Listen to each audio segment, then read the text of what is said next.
Hello and welcome to Credit Shift News and Update. This week we are without our co-host, Webio CEO Cormac O'Neill, but we will try explore some of the recent news stories and events reports without him. So let's dive into the details. In general credit industry news, this week's report is from Capgemini and comes with the catchy title of Where is the Cash? Accelerate Corporate Cash Management Transformation to Accelerate Value. Quite the title. What caught my attention was the line, end-to-end digital transformation in transaction banking, including effective cash management services for corporates, requires top-down commitment, cohesive planning, and a unified purpose for structural reforms. It was the structural reform bit that caught my attention. The solution mantra here might be summed up as simplify your infrastructure, partner for platforms, and engage with vendors. The report explores all the macro environment pressures on corporate treasury, of which there are many. What happens with customer experiences eventually comes to the corporate environment, and it is true here again. Just as we buy products for ourselves from anywhere in the world, all trade is increasingly global, and this requires extensive cross-border payments in multiple jurisdictions.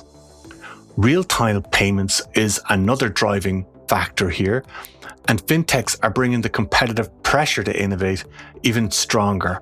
So, in the survey, 57% of payment executives said strategic banking partners enjoy cross and upselling opportunities because of their relationship with these platform vendors. So partnering up is implicitly a key strategic capability here.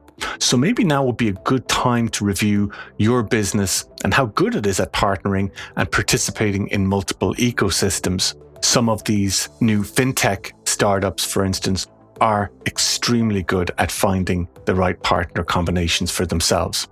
And partnership is a capability, and it must be built and managed like any other strategic capability. As with everything else and everywhere else, costs in Treasury are increasing, and the report gives some insight into what is driving them.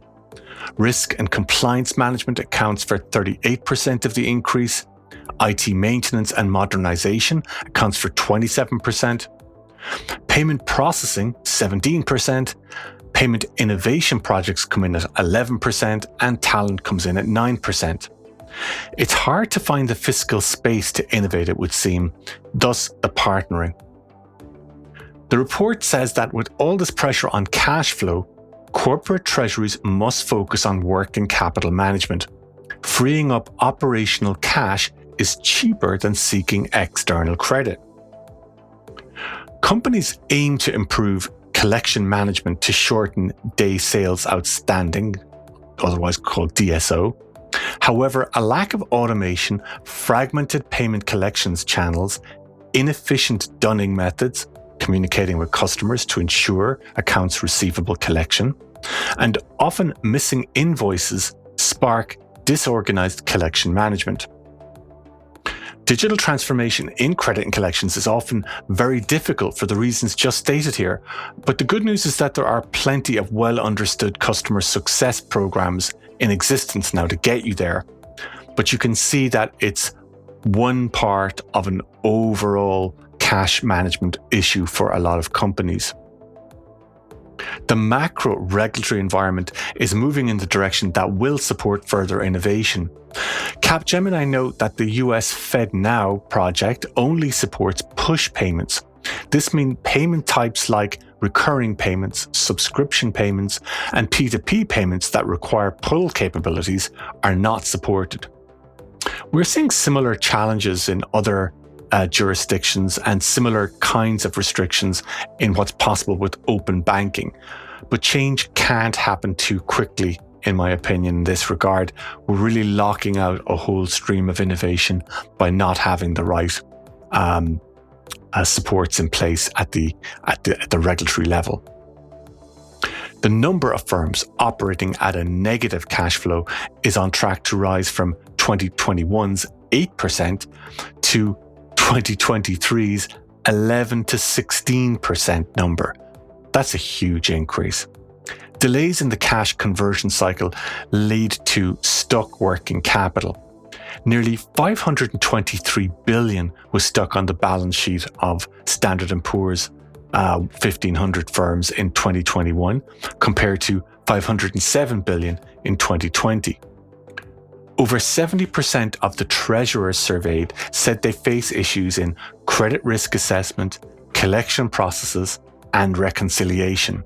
So really getting your credit and collections processes in order seems to be a significant part of this whole problem. This is a really comprehensive report for anyone looking to familiarize themselves with the wider payments industry context, or indeed as an input to your strategy radar.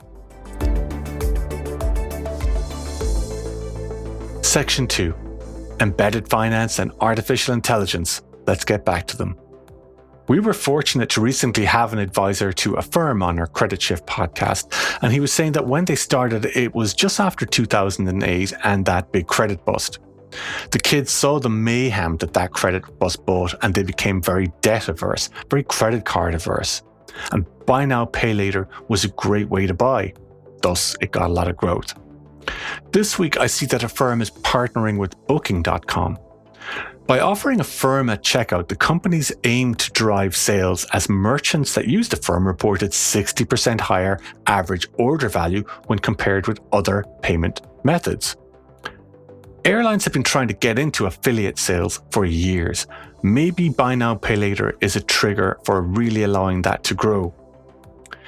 It will be interesting to see if buy now, pay later services require special insights in these verticals in which they operate, such as the airline industry or travel versus other types of funding. And indeed, it may be that each will be powered by a specialist AI service, one to keep your eye on. Now, other AI developments that might have provoked this thought came recently from announcements from Ant Financial and Ernst & Young EY. Ant Financial unveiled an artificial intelligence tool to use for wealth management and insurance services. Again, it's based on the new large language model, LLM technology, which is trained on all of the rich data that Ant holds. At this stage, it seems pretty safe to say that every financial of any scale will require its own LLM and the support infrastructure for it, and all the tooling that goes with it. The second announcement was from EY. In Ireland, they announced a $1 billion AI project for an EY LLM and 1,000 jobs in Northern Ireland, many of them focused on AI. I believe that the technology partner in this was Dell, which also has a significant footprint in Ireland, and that may have been a factor. It was also just a few months ago that SIA, a French management consultant firm, announced SIA GPT, their own LLM. I spot a trend. Given these developments, I wonder if Booking.com or a firm should have their own LLMs, or indeed, if they did have their own LLMs, how would they work together? I think this is going to be an issue in the next 5 years, or maybe 3 years for the CTOs at your company, and one to keep your eye on and figure out how that evolves. Finally, the third part of our news update today. This month, in its first public intervention, the FCA asked 9 banks and building societies to provide value assessments on its savings products. It follows concerns that interest rate rises are not being passed to customers and their savings accounts. In July, the FCA issued a 14-point action plan to ensure that banks are offering better savings rate deals.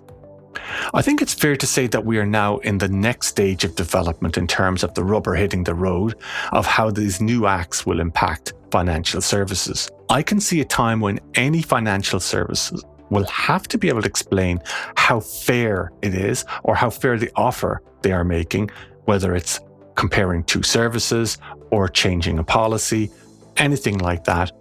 It's reasonable to assume that you're going to have to be able to explain that. Finally, this week Webio was headline sponsor at the UK Credit and Collections Conference 2023 held in Manchester. And we were delighted to meet so many of you in person and to show you our new conversational AI technology in action. It's also wonderful to see Webio nominated for Best Technology Provider at the Credit Strategy Awards this year, as its focus is on vulnerability, a subject close to our hearts here at Webio.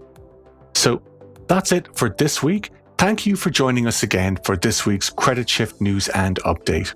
As usual, the reports and sources are available in the podcast details. Remember to keep your eye open for news and updates from Webio at the webio.com website.